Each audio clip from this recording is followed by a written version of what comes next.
I'm very happy to introduce our next speaker, Dr. Desmond Dinan, who is a professor at public policy at George Mason and the director of International Commerce and International Commerce and Policy Program, and holds the Jean Monnet Chair in European Public Policy.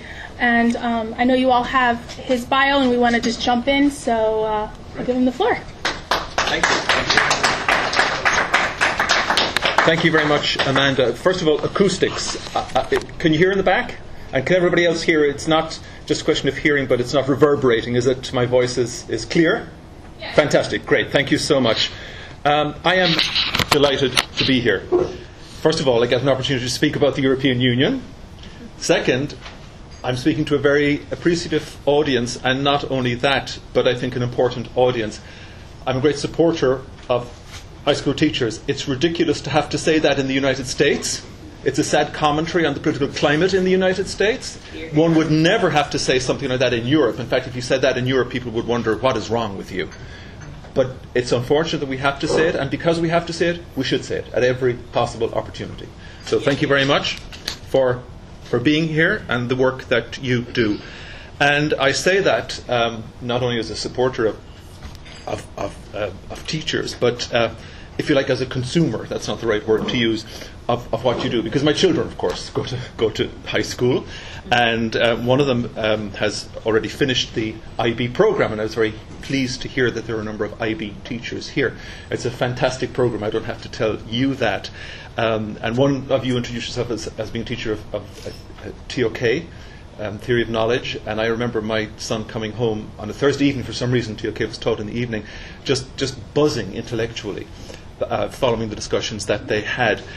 He's now at college. He's an undergraduate, indeed a freshman. He just started at Oxford University in the United Kingdom, and I say that not just as a proud parent, but because when he applied to Oxford, it's a very rigorous process, as you know, and he was called to interview, which is a distinctive feature of the Oxford admissions process. It's a very rigorous, it's not an interview, it's a series of interviews that take place over 4 days in a college. And I asked how he did. He said he did well, and he said more than once the interviewer singled out the letter of recommendation that he received from his high school teacher. And that was from Marshall High in Fairfax County. And I'm very proud of that fact, and he is too. And I think not just Marshall or Fairfax County, but I think you should be proud of it. To take the time that you do to write those kinds of letters shows a great deal of commitment. Now, I came early this morning because I'm very interested in the EU, and I was eager to hear not just the first presentation, but the introductions and your questions. So rather than having come with a prepared script, I jotted down a few notes as I was listening, and I don't want you to think that, therefore, that this is an unorganized or disorganized presentation, but I hope that it will be a little bit more relevant to what your interests are and what your concerns are. And I'm going to go straight to the point, because one of the points made during the introductions, one of the questions asked was, is there increasing unity or disunity within the European Union? Is there more and more fragmentation? There is, yes. But I'm not sure disunity or fragmentation are the right words to use. I think there is greater diversity, but even that sounds a bit soft, because the motto of the European Union is unity and diversity, which also happens to be the motto, by the way, of India. And I sometimes compare the European Union and India, although it's invidious or difficult to compare the European Union to a sovereign state, because they are such different entities. But one doesn't often think of India when one is making such a comparison. And I compare it to India because there's a diverse country. There is a country of so many religions, so many languages, so many ethnicities, and somehow it functions, not well, not optimally, but it functions as a democracy. But let's go back to the European Union itself. And the point that I would make about it is that there is increasing divergence. I think diversity is a good thing, and so I'm not concerned about the extent of diversity within the European Union, because Eurosceptics sometimes make the point that there's an effort to achieve cultural and political and economic homogeneity. I don't think that is the case, certainly not culturally, certainly not linguistically. So diversity of languages, diversity of culture diversity of political traditions is not a problem for the European Union. What I think is an increasing problem for the European Union is divergence. And that divergence amongst member states in terms of their interests and abilities and willingness to cooperate and integrate is not simply a feature of enlargement, because there was a question about that, about the impact of enlargement. And it's very, very true that, and it's intuitive, that the more member states there are, the more people there are sitting around the table, the more difficult it will be to make decisions. And the greater the differentiation amongst the member states, then obviously the greater the difficulty there will be in achieving harmonisation or consensus. But even amongst the existing member states, the core of the core, if you like, the original 6 member states, one can see increasing divergence. One of the problems, frankly, with economic and monetary union is that the criteria for membership in economic and monetary union were actually called the convergence criteria. So important was economic convergence seen to be for the adequate functioning of economic and monetary union. And not only were there convergence criteria or reference points using conventional economic indicators such as deficit and debt, as you know, for countries to meet in order to participate in EMU, but the presumption was that once in economic and monetary union, that the economic performance of the participating countries would continue to converge.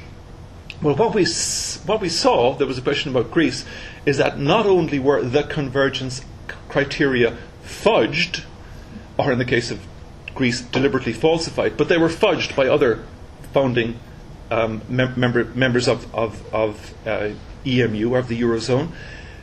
But since the achievement of economic and monetary union in 1999, economic performance amongst member states has actually diverged. So there's a great divergence in economic performance within the European Union as a whole, between new member states, notably new member states in the East and old member states. But then there's the old divergence, when I say old, dating from a previous enlargement, between the North and the South, the Mediterranean member states and the Northern European member states. But what we see is that even within the Eurozone, which of course includes a number of Mediterranean countries as well now as a number of new Central and Eastern European countries, but even within the Eurozone, and apart from those Mediterranean countries and those Central and Eastern European countries which are in the Eurozone, a few of them so far, but even amongst the Northern European countries, the Northwest European countries, we see increasing economic divergence, not convergence. And that is very difficult, I think, and very challenging for the European Union. But when I think about union or disunion, I disaggregate the term European Union. What is it exactly? And I begin with the European part, let alone the union part. How European is the European Union? Or how European should the European Union be? Now, the map, I didn't ask for this map, but I'm really happy Amanda put up this map, because one cannot look often enough at a map. Every time I look at a map, even of a country that I think I'm familiar with, I happen to be from Ireland, by the way, and that's not coincidental. I should have said this in the introduction. The reason why I became so passionately interested in the European community and the European Union is that I was in high school when Ireland joined the European community, and I realised at the time that that was going to be a profound event for Ireland. And that was going to involve considerable change for Ireland, which it has, most of it good, by the way, although not immediately. The benefits of European community membership for Ireland only became apparent not when we joined in the early 1970s, but in the late 80s, early 90s. But that's because the European community, stroke European Union, itself changed profoundly at that time, with the acceleration of integration, the drive for the single market programme, and subsequently economic and monetary union. And with that, Ireland really took off, because Ireland became a very attractive location for foreign direct investment. But my original interest was not just in how Ireland's membership of the European community would benefit Ireland economically, but also how it might change Ireland culturally and socially, and how it might help with the conflict in Ireland, the so-called troubles in the north of Ireland. And I think it has helped greatly. I think membership of both parts of Ireland, the Irish Republic as a member state, the North of Ireland as a constituent part of the United Kingdom, in the European community, and in all the changes that has brought about. I think that has helped greatly the peace process in Ireland. But that's rather tangential to this presentation, although I'd be more than happy to go back to it in the Q&A. The point I was going to make about the map is this. Look at Turkey. Many people, certainly the vast majority of the Europeans themselves would say Turkey is not a European country. My answer to that is, why not? Culturally it is. Historically it is. Politically it is. Even geographically it is. There's a tiny little bit across the Bosphorus, as you can see, in what many people consider to be Europe proper. But the definitive answer to the question, is Turkey European, is yes, because the leaders of the European Union made a political decision that it is. They already made that decision. The question should be closed. Turkey is negotiating to join the European Union. You cannot get to that stage in the accession process unless your Europeanness is recognized by the European Union. It's one of the criteria for admission into the European Union itself. The negotiations are going nowhere. Turkey will never join the European Union. But my point is that to reopen the question about Turkey's Europeanness is not only futile or sterile, but it's actually provocative and incendiary, it's dangerous, and it's utterly counterproductive. Right, that's Turkey. Let's move north. Ukraine, Belarus, undoubtedly European, although they don't meet the criteria for membership because they are not democratic and they don't respect fundamental and human rights.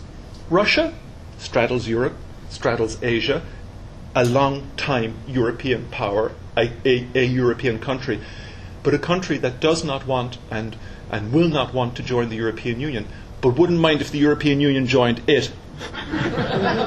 Or at least parts of the European Union. Russia is a revisionist power. It's a dangerous country because it doesn't accept the status quo. And the status quo means respecting existing international boundaries. Changing international boundaries is a very difficult game and a very dangerous game. It doesn't mean that they shouldn't change and cannot change, but more often when they change, it's not peacefully.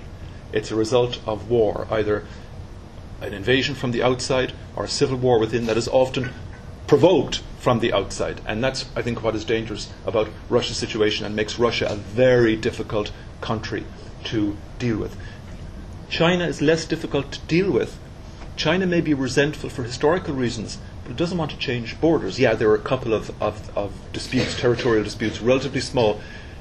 China's management of internal conflict is another question, and I certainly wouldn't condone that. But I'm simply making the point that Russia's relationship with the European Union is a difficult one, not just because of Russia's resentment, but because of Russia's desire to change the status quo. But as far as Europeanness is concerned, and here I'm disaggregating European and Union, look at Morocco over there, directly to the south of Spain. Is Morocco European? Well, the obvious answer is of course not, because look, it's separate from Europe by a very narrow body of water, but it is separate. It's on the wrong side of the Mediterranean. Morocco actually applied to join the European Union in 1987, and people said, you're crazy, you're mad. And of course the Commission recommended against even acknowledging Morocco's candidacy for obvious geographical reasons. Well, the geographical point may be obvious, but I don't think the point about Europeanness is so obvious. Morocco has a very long history of involvement, often unhappy involvement, with Europe. Morocco was part of France, was colonized by France as recently actually as the 1830s. That's not too long ago in European history.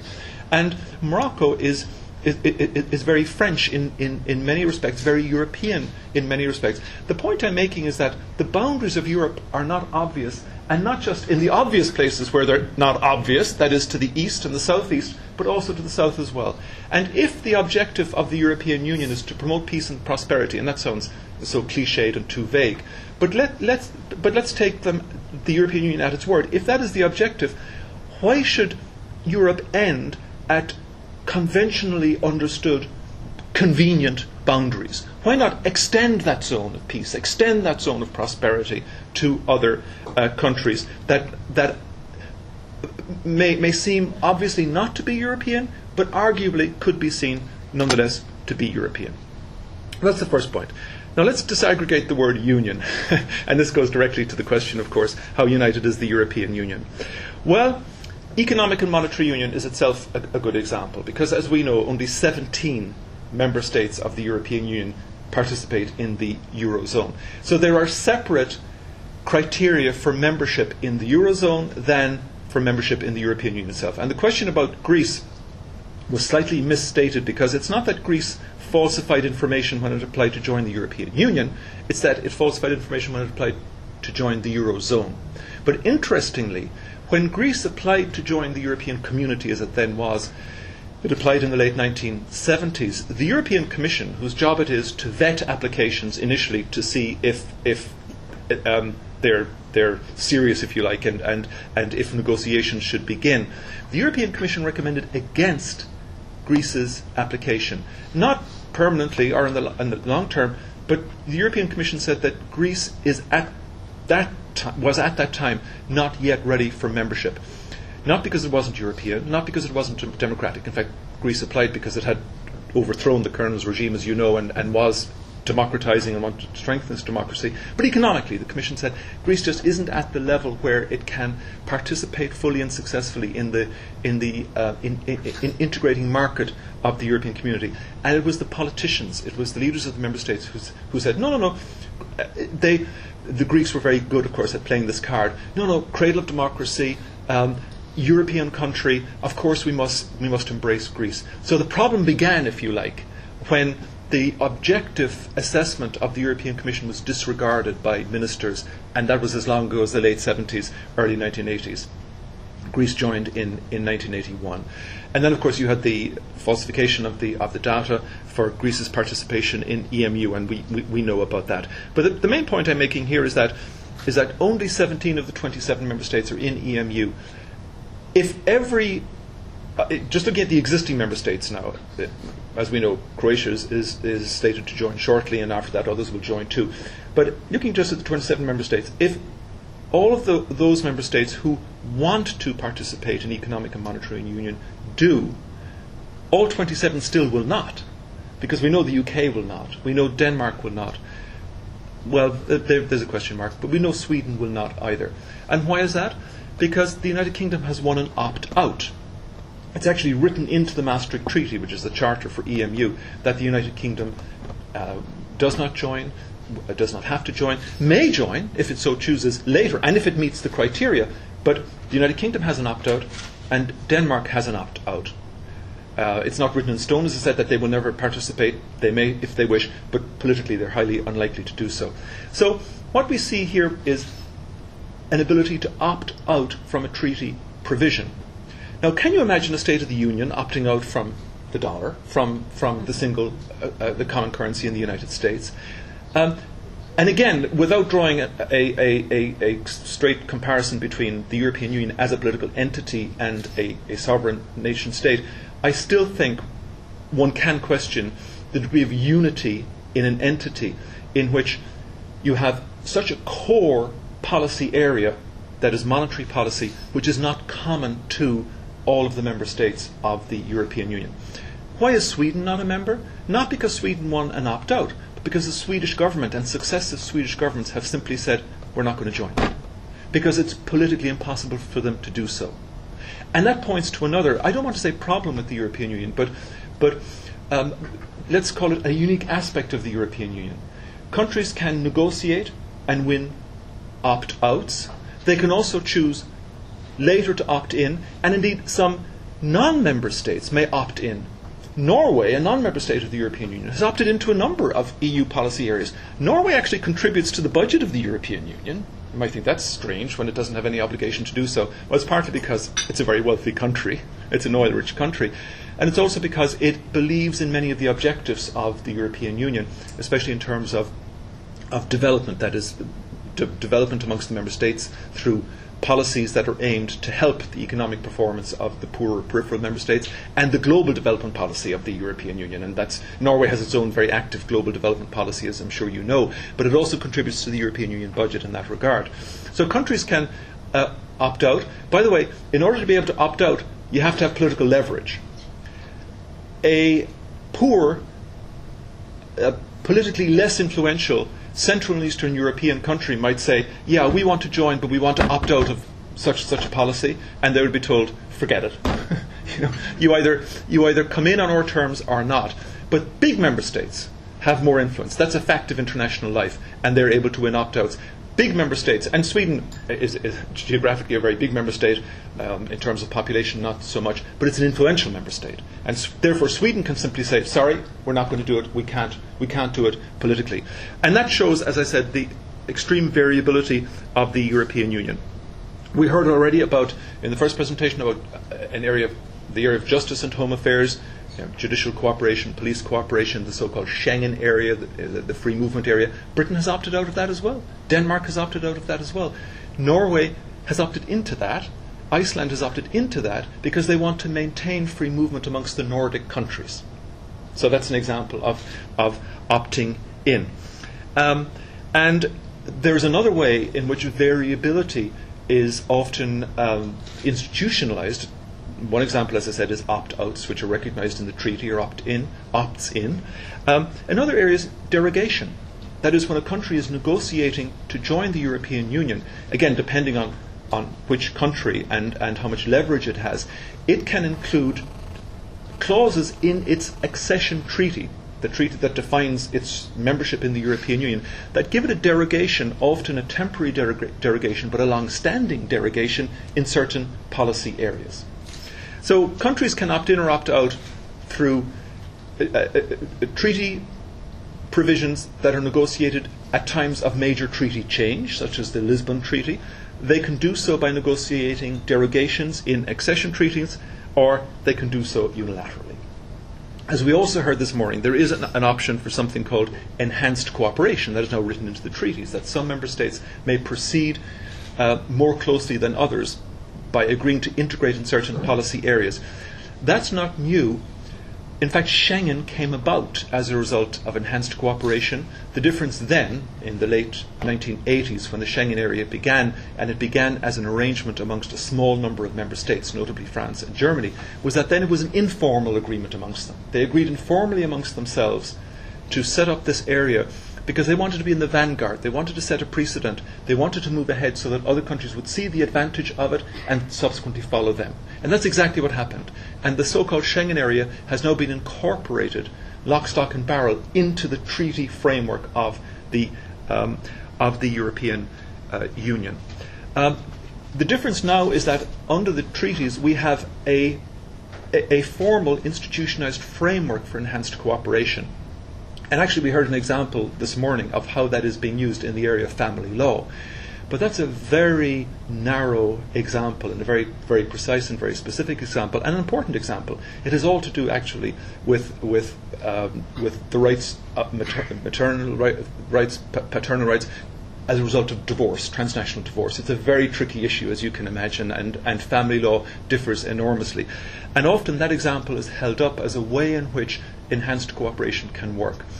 But if you look for a major policy area, you won't find many examples of formal enhanced cooperation. There's a lot of talk about it now because of the Eurozone crisis, but the reason why leaders are reluctant to go ahead with this is that they're afraid if they formalize enhanced cooperation amongst a small group of countries, that they'll fracture the European Union completely. As I said, there's already a great degree of diversity, fine, of differentiation, maybe not so fine, of divergence, but formalizing that institutionally is a dangerous game to play. So, what's the challenge for the European Union? It's obvious. The challenge is, how do you manage this increasingly variable, increasingly divergent European Union? And what are the issues? A core issue is sovereignty. And we heard reference to that already, and there was a question about that. And I want to emphasize sovereignty because I think there's a tendency amongst European Union officials, and if you like, within the ideology of the European Union, to play down national sovereignty. Because the ideology of European integration is that national sovereignty is a bad thing, that national sovereignty in extremis results in violent nationalism, and of course that's what proved so destructive for Europe historically, most recently in the 20th century in the two world wars. And as a result of that searing experience, Europeans realize that sovereignty must be contained, curbed, and shared, even surrendered.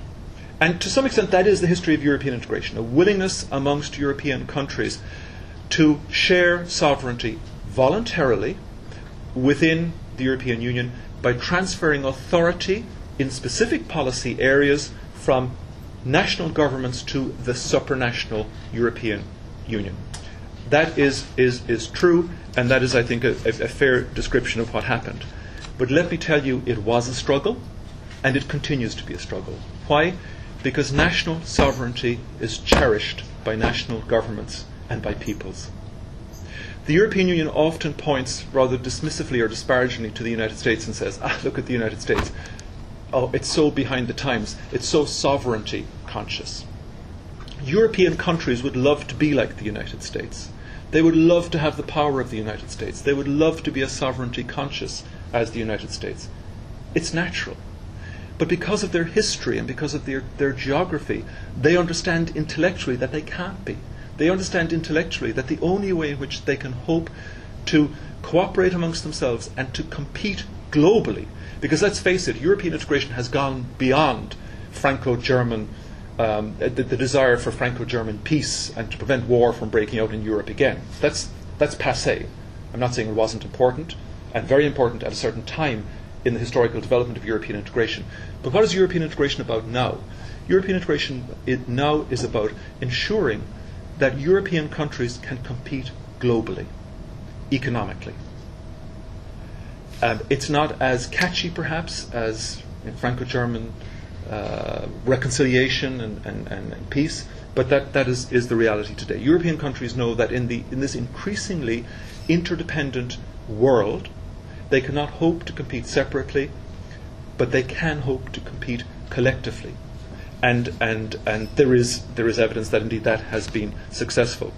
But as far as sovereignty is concerned, and we heard the example earlier of this new regime that the European Union is introducing for airline emissions, which penalises as non-EU, actually as EU airlines see it too, but as non-EU airlines see it, penalises unfairly carriers from outside the European Union. And the example we heard is that the United States doesn't accept this, and it's going to the court, not just the European Court of Justice in Luxembourg, by the way, but the WTO, any international forum in which the United States can go to, which is fair enough. It's not just the United States. China absolutely hates this. And what's China doing? China isn't going to the court. China has just threatened to cancel a huge order for Airbus. That's what China does. You know, who are the sovereignty conscious countries in this world? The United States, China, India, Brazil, the giants. Those who think that they can go it alone. No country can go it alone, but those who think that they have the power to go it alone, and those who think that they can shape the global regime. And frankly, collectively, the European Union behaves as a sovereign state, or tries to behave as a sovereign state. As I said, the ideology of European integration is anti-sovereignty. The ideology is that we're in the dawn of a new age of international relations in which normative power is somehow more important than real power, that soft power is more important than hard power. And that's simply not the case. It's not that soft power is not important. It is important. It's not that it should be discarded. And one of the problems with the United States most recently is that it almost discarded soft power in favor of hard power. And we see the problems that has brought for the United States. But hard power is still extremely important. And one of the reasons why Europeans often lose out globally is because of their attachment to the ideology of normative power and soft power. But now I think they do realize that hard power is important too, hence the groping efforts of the European Union towards not just a common foreign and security policy, but a common security and defence policy. In what other ways is sovereignty manifest in the European Union? As I said, there's an ideology of shared sovereignty, and there's a reality of shared sovereignty, of countries willing to share sovereignty. That's what the European Union is all about. But look at the way in which countries often behave within the European Union. And we heard examples of this already in the first presentation in the Q&A. The seats of the institutions. The fact that there is a provision in the treaty saying that the European Parliament must meet in Strasbourg for its monthly plenary session. And that the French have an absolute veto over that. Luxembourg has an absolute veto over not just the location of the court, because nobody is objecting to the court being in Luxembourg. I think people like it being a little bit far from the political fray. But some offices of the European Commission are in Luxembourg, and Luxembourg insists that that be the case, and there's a treaty provision insisting that that be the case. Why? Because it's a question of national pride, a question of national image. The point I'm making is that European countries behave as you would expect countries to behave, even though they are members of the European Union.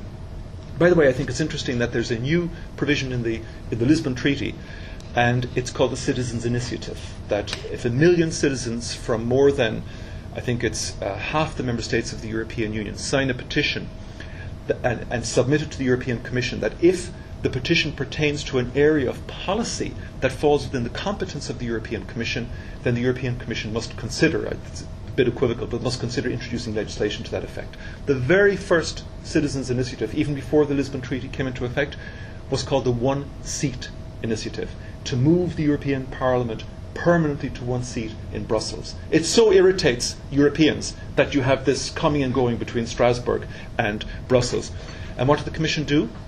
Understandably, it said, that's not within our competence. That's not an area of responsibility for the European Commission. And they weren't equivocating. It simply is not within their competence. But what's the consequence of that? It undermines the legitimacy of the European Commission of the European Union, because European citizens hear, we can now introduce an initiative. If there's something that bothers us, we can introduce an initiative to try to change it, and we do. And what does the European Commission say? Sorry, that's not within our competence. And that shows you one of the problems. Here I'm not being critical, I'm merely observing. It's one of the problems of the European Union, that the responsibilities of the European Union are quite specific vis-à-vis the powers of the member states, but European citizens don't often understand that. Now, a couple of points before we go to Q&A. How can you conceptualize the European Union? How do I conceptualize the European Union? Well, I think of the European Union as a physical space that's territorially bounded. Again, a very obvious point. But there are 27 member states.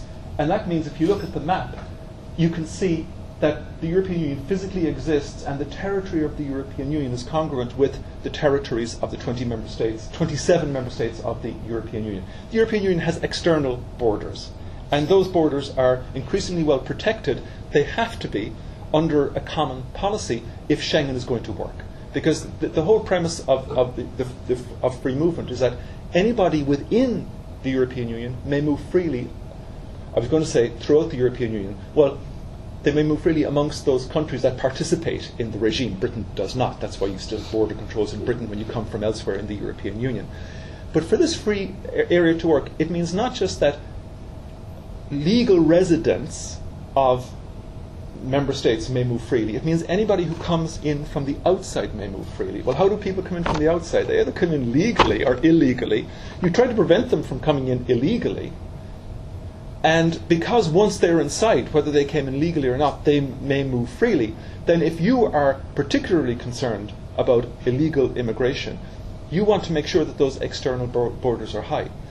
High and tight, and that the rules are implemented. Again, Greece comes to mind, because Greece is a weak point in illegal entry. Not necessarily because the Greeks want it to be, because they haven't the resources, or maybe they will, but they certainly haven't the resources to police their external borders. So what do the Dutch do? They give money to Greece, naturally. The Netherlands doesn't have many external borders anymore, right? It has internal borders. Well, the port of Rotterdam is a huge external border, but it doesn't have many external borders. So you have transfer payments to countries with long and vulnerable external borders to try to strengthen those external borders.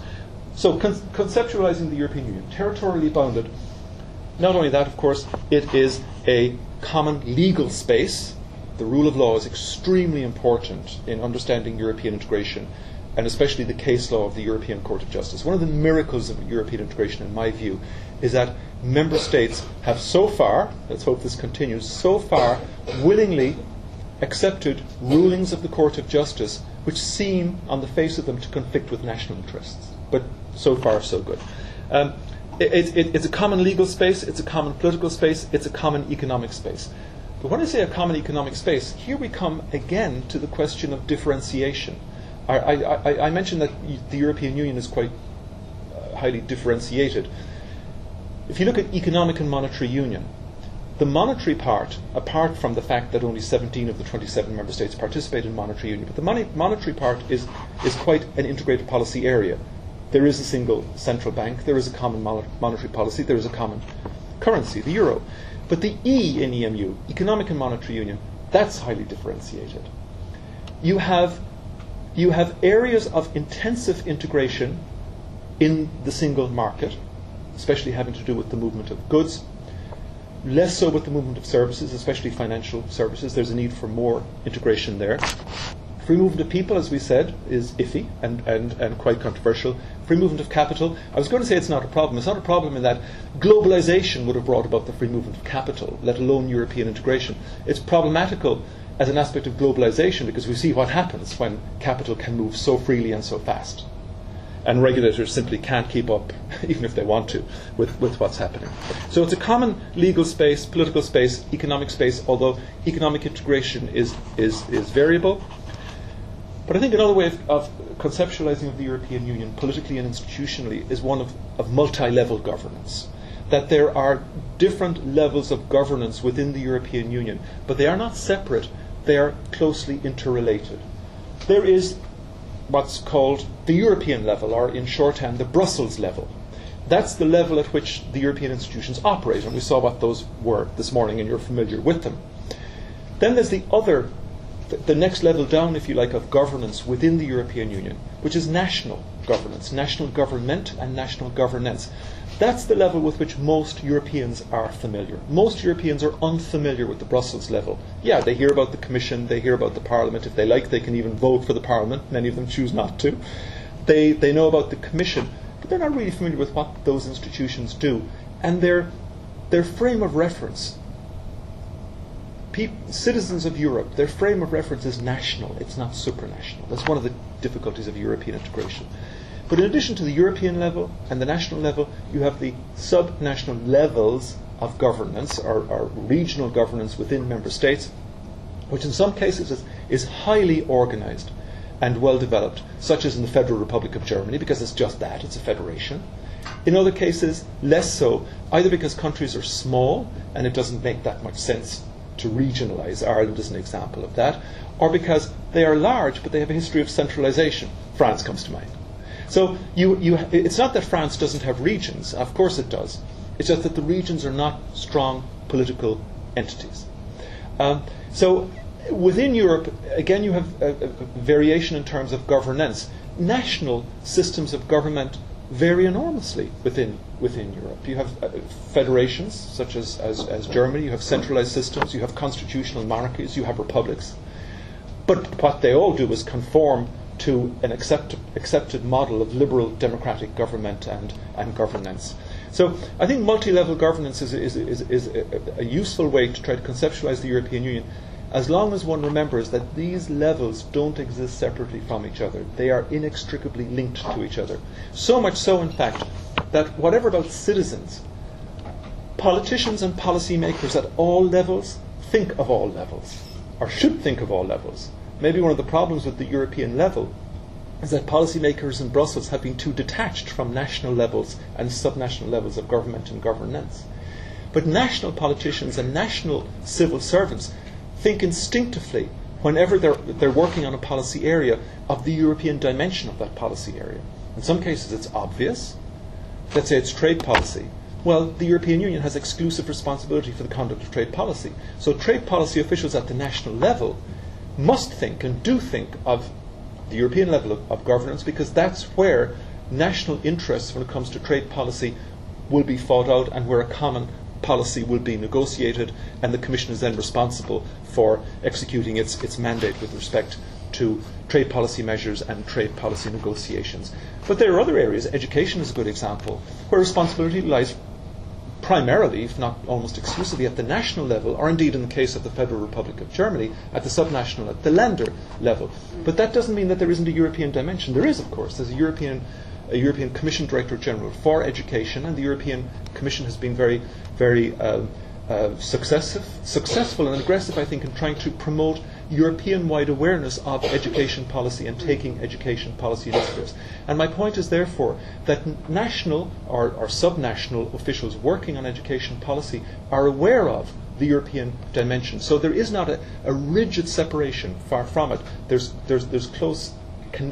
are close connections between these different levels of government and governance in the European Union. And my final point in the form of a question is, how well does all of this work? And you had brief presentations this morning on the institutions, and it looks terribly complicated, and I know some of you are studying that and you're aware of the complexity. And my answer to that question, how well does it work, is surprisingly well. Surprisingly well, despite itself, despite the complexity. And the complexity is inevitable and understandable given the history and political culture of the member states of the European Union. But if you look at decision-making procedures within the European Union, and the European Union takes all kinds of decisions. It takes legislative decisions, for instance, involving a system whereby the Commission submits a legislative proposal jointly to the Council of Ministers and to the European Parliament, and now, under the terms of the Lisbon Treaty, to national parliaments as well. And there's a very elaborate procedure by which legislative decisions are made. But there's a host of executive decisions that the European Union takes, some of which are constitutional, for instance, treaty change or enlargement, deciding if a country has met the criteria for membership and whether a country should join. That's a key constitutional question, which is taken at the highest level, that is, the level of the head of state and government within the European Council, and the decision-making system is very different there than it is in the legislative realm. But I think if you look at all areas, you will see that despite the number of players, and by that I mean not just national governments, but institutions and other actors, non-state actors, because one must not take, one should be careful not to take only or exclusively a state-centric point of view. But if you look at the multiplicity of actors, the multiplicity of interests, you'll see that decision-making in the European Union is remarkably efficient, and in my view, more efficient than decision-making is within many of the member states themselves.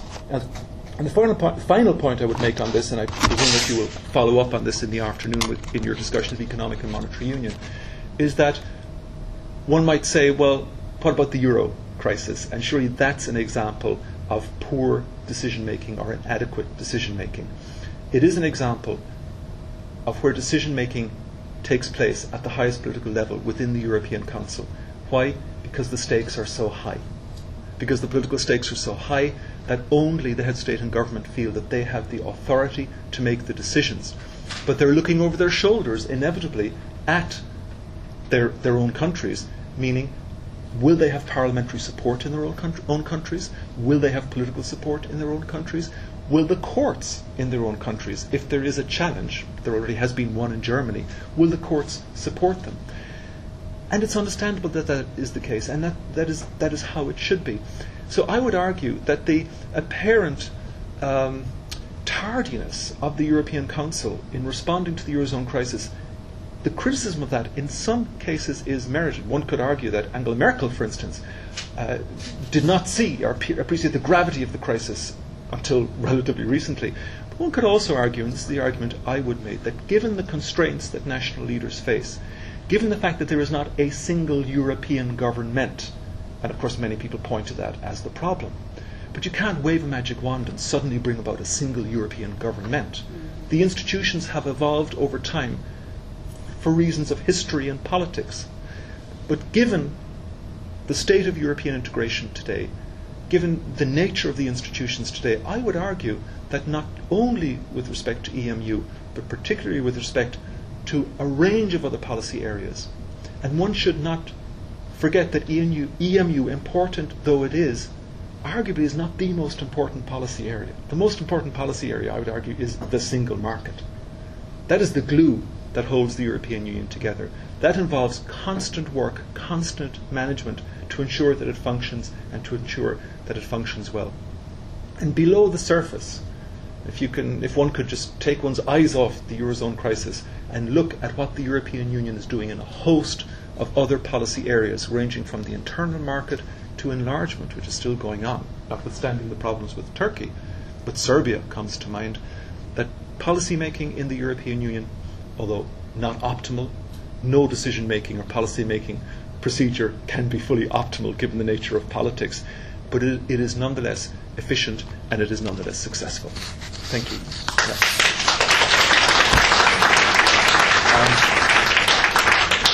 I'm aware that we are over time, so Amanda, I'm going to defer to you. Do I have time for questions? Yeah, just a few questions. Yeah, please. I was in Istanbul Yes. in July, and it was during the international meetings that Turkey was hosting for the Libya roadmap. Yes. During Clinton was in Istanbul at the same time. There were many Turks that I was talking to about the EU and their membership, and they spoke quite bitterly, in fact, that it was a Christian club that we weren't going to be let in because we're not Christian, as they were saying. And did I hear you correctly at the beginning of your remarks when you said Turkey will never join the EU? That's my view.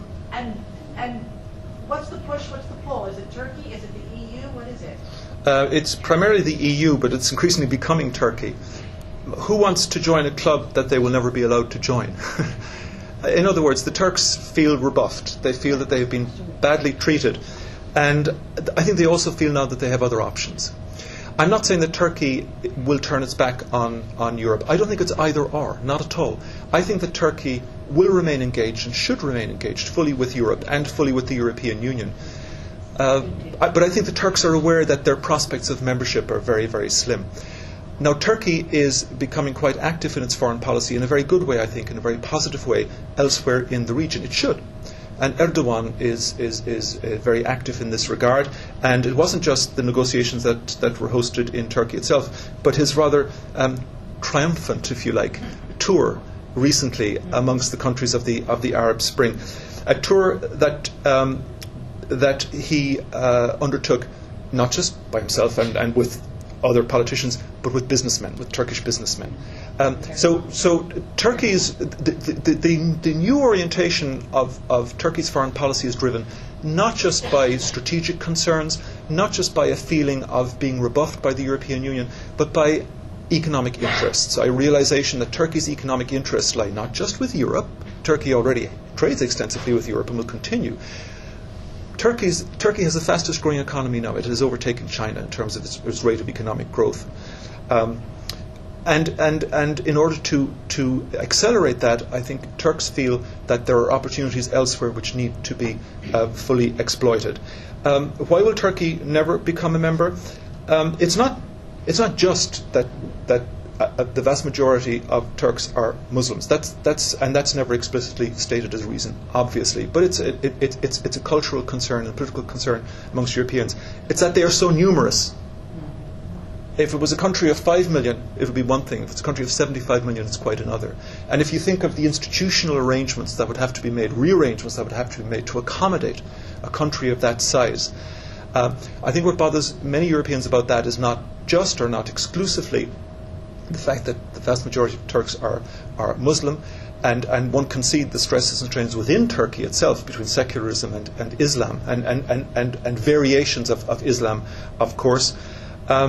But I think the concerns that many Europeans have are institutional, and the fact that a country that is although growing phenomenally economically, still relatively poor, still institutionally weak, with a weak administrative capacity in terms of its ability to understand and absorb European law, would be so influential because of its size institutionally within the European Union. So there are a range of issues. Yes. Sorry. Yes. You talked about potential expansion, and I can understand that. Has there ever been language where they ever entertained the idea of contraction? Like relegation, kind of? Yes and no. It's part of the ideology of European integration that there's no going back. And that's why it's not written into the treaties that a country can be expelled. It is written into the treaties, however, that if a country violates some of the principles of the European Union having to do with democracy, rule of law, fundamental rights, that country may be sanctioned, meaning that country would lose its voting rights within European institutions.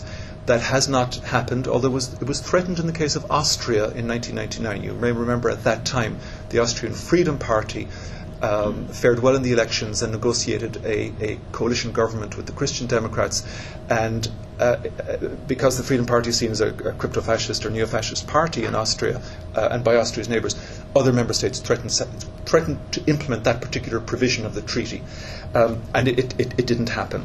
There is a provision, that provision, by the way, had been introduced in the Amsterdam Treaty, which was an amendment at that time, meaning the late 1990s to the existing treaties.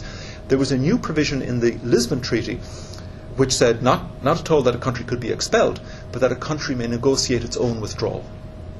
And the reason why that was introduced is because one of the arguments that Eurosceptics make is that the European Union is a prison from which there is no escape. That's how they see it. And so the European Union said, fine. Any country that wants to leave may leave. We're not going to stop them. In fact, let's put a mechanism in place so that we can have a negotiated withdrawal.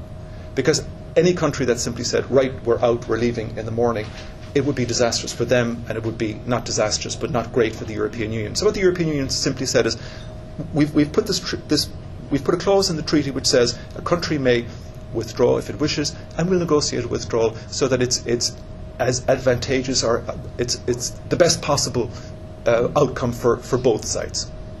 There was a question here first, this lady, yes.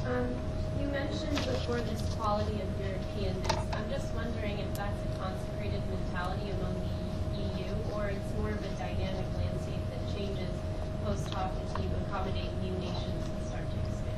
Yeah.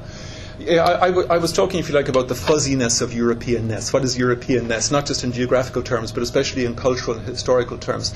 And I think it does change over time. Historically, it changed very dramatically after the Second World War, in response to the Second World War, not just the outbreak of the war itself, but the atrocities that were committed during the war. It's at that time, in the late 1940s, early 50s, that the whole notion of human rights and fundamental rights became bound up in the image and vision of Europeanness, and it was institutionalized initially, in fact, in the Council of Europe and the Court of Human Rights, which is an arm of the Council of Europe. And the human rights dimension of Europeanness has been incorporated into the European Union itself, initially through the case law of the judicial rulings of the Court of Justice, that is the European Union's own court in Luxembourg, and subsequently in the treaties themselves. The initial treaties of the European Community didn't say much about human rights and fundamental rights, but that changed, as I said, not just as a result of decisions of the courts, but as a result of enlargement. Why? Because the countries that initially sought to join after the community was established, with the exception of the first enlargement, that is the United Kingdom, Ireland and Denmark, which were flourishing democracies, but the countries that sought to join subsequently were all countries emerging from dictatorship and authoritarian regimes, be it of the right or of the left. Of the right, in the case, obviously, of Spain, Portugal, Greece, on the left, in the case, subsequently, of the Central and Eastern European countries. And it was when those countries, and in fact it was when Spain initially applied for an association agreement and membership, while it was still an authoritarian regime under Franco, that was as long ago as the early 60s, Spain applied for an association agreement with a view eventually to membership. And that's the first time that the members of the European community had to think about democracy in terms of a criterion for membership. It was always implicit before that members of the European Union would be democratic. But when faced with an application from an authoritarian regime as early as the 1960s, that's when the European Union began to think more seriously and more explicitly about its own norms, its own values, and what Europeanness meant. But I would agree with you that it changes, it should change, it must change, because culture, by definition, should not be static, but should be dynamic. Yes? I just want to ask a practical question. So all of these various issues, legal or whatever, that they can opt in and opt out on, I understand that every single member currently has agreed to whatever trade policy Yes. we have, that the overarching umbrella. But if you think that through as a practical matter, let's say you've got country A that has deferred only to trade, but has decided that some law that would be actually related to that, they're going to keep at the national level and implement based on whatever national rationale they seem to have. Yes. And then another company B over here does something different, and as a practical reality that those two countries then are in fact competing somehow. I mean, do they play against each other on what they choose to opt in and out of? No, in the sense that trade policy, for instance, although I'll broaden my answer beyond that, is what's called an exclusive competence of the European Union. And that means that responsibility for its formulation lies at the European level. It doesn't mean, as I said, that national governments are not involved in how that policy is formulated.